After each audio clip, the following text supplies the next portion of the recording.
जय माता दी। हर हर महादेव। राधे राधे। नवरात्रि के पावन दिन चल रहे हैं और माता रानी का स्वरूप, माता रानी के सामने जो ज्योत जलाई जाती है, अखंड ज्योत जिसे कहा जाता है, उसका एक अपना ही महत्व होता है। ऐसे में अखंड दीप जलाते समय अगर गलती से अखंड दीप बुझ जाए या कोई भी कारण हो सकता है, कई घर खुले होते हैं, उन्हें जो है चूहा इत्यादि हिला दे या हवा इत्यादि से, या दीपक में जब आप तेल डाल रहे हो या घी डाल रहे हो तो वह बुझ जाए, तो आपको क्या करना चाहिए, किस बात का आपको ध्यान रखना चाहिए, आज इस वीडियो में यही जानेंगे। जैसे कि हम सभी जानते हैं नवरात्रियों में अखंड दीप का क्या महत्व होता है।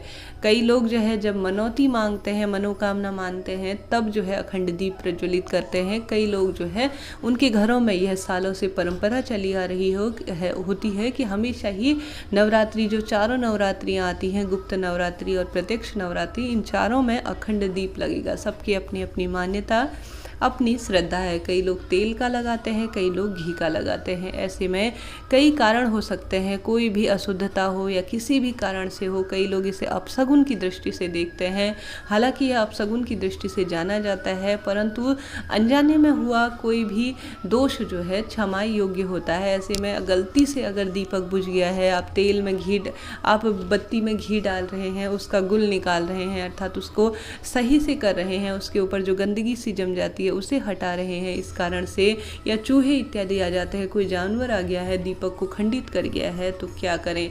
अगर आप दीपक को सुधार रहे हैं, उसका गुल निकाल रहे हैं, उसे सही कर रहे हैं, या उसमें उसमें आप घी इत्यादि कर रहे हैं, या कोई भी कारण हो सकता है, तो आपको लगे कि यह दीपक खंडित हो सकता है, बुझ सकता है, तो आप सभी को एक पहले से प्रतिनिधि दीपक प्रज्वलित कर लेना चाहिए, एक छोटा दीपक प्रज्वलित कर लेना चाहिए। ऐसा लगे कि यह दीपक अब खंडित होगा, कहीं ना कहीं यह बुझेगा, इसकी ऐसी आशंका है, तो आप ध्यान रखें कि एक पहले से छोटा प्रतिनिधि दीपक उसके साथ में जला ले। इससे जो है दोष उत्पन्न नहीं होता और दीपक कभी भी खंडित नहीं माना जाता। उसके बाद ही जो आपने अखंड ज्योत जला रखी है उसे जो है सही करें, पूर्ण रूप से सही करने का प्रयास करें। उसमें घी या तेल आपको लगे कि यह दीपक अब सही से नहीं जल पा रहा है, उसके बाद ही उसके स्थान पर उसे रख लीजिए और ठीक करने के बाद उसे वापस प्रज्वलित कर लीजिए। इससे जो है अखंड दीप कभी भी खंडित नहीं माना जाता, कभी भी बुझा हुआ नहीं माना जाता। इसके साथ ही यह बात ध्यान रखने योग्य है कि अखंड दीप जला रहे हैं तो कई नियमों का पालन कीजिए। जब आपको लगे कि आप अखंड दीप को बहुत अच्छी तरह से 9 दिनों तक संभाल सकते हैं, संवार सकते हैं, उसकी देखभाल कर सकते हैं, तभी अखंड दीप जलाइए। नहीं तो आप किसी मंदिर में भी अपने नाम का अखंड दीप जला सकते हैं। अखंड दीप के अपने ही नियम होते हैं। कभी भी अखंड दीप जिस घर में जल रहा होता है उस घर के दरवाजे बंद नहीं होते। कभी भी अखंड दीप को अकेला नहीं छोड़ा जाता और उस घर में विशेष रूप से इस बात का ध्यान रखें कि सात्विकता का पूर्ण रूप से पालन हो। प्याज, लहसुन, तामसिक चीज़ें घर के अंदर प्रवेश न करने पाए। साफ सफाई का विशेष रूप से ध्यान रखना चाहिए। विशेष रूप से जो व्यक्ति अखंड दीप को संभाल रहा है उसे हमेशा पूर्ण रूप से स्वच्छ होकर ही दीपक को हाथ लगाना चाहिए। और साथ ही मन, कर्म, वाणी से भी माता रानी से समय समय पर प्रार्थना करते रहनी चाहिए। माता रानी जितनी जल्दी प्रसन्न होती हैं उतनी जल्दी रुष्ट भी हो जाती हैं। ऐसे में शुद्धता का जितना अधिक ध्यान रखा जाए, माता रानी उतनी अधिक प्रसन्न होती हैं।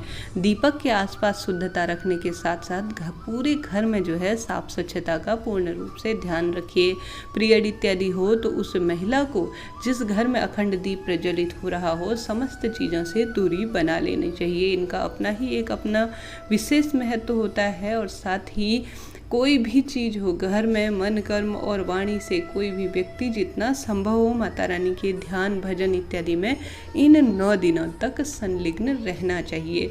गाय का घी सबसे उत्तम माना जाता है माता रानी की पूजा में। अगर संभव ना हो तो तेल का दीपक भी आप प्रज्वलित कर सकते हैं, कोई दिक्कत की बात नहीं है। यह भी चीज़ शुद्धता के साथ होनी चाहिए, इसमें मिलावट ना हो, इस चीज़ का आप सभी को ध्यान रखना चाहिए। जब कभी भी ऐसा हो कि दीपक खंडित हो गया है अर्थात बुझ गया है तो मन में किसी तरह की शंका न लाएं।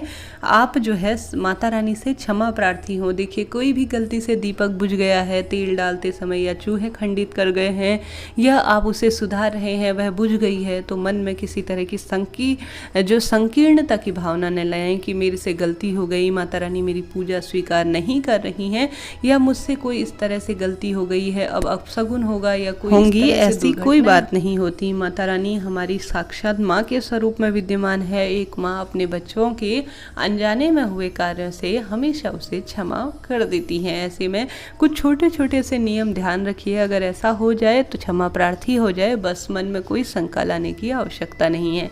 कैसी लगी आज की जानकारी बताइएगा ज़रूर। कमेंट्स बॉक्स में जय माता दी जरूर लिखिए। चैनल को लाइक शेयर सब्सक्राइब करना ना भूलें। राधे राधे, जय माता दी।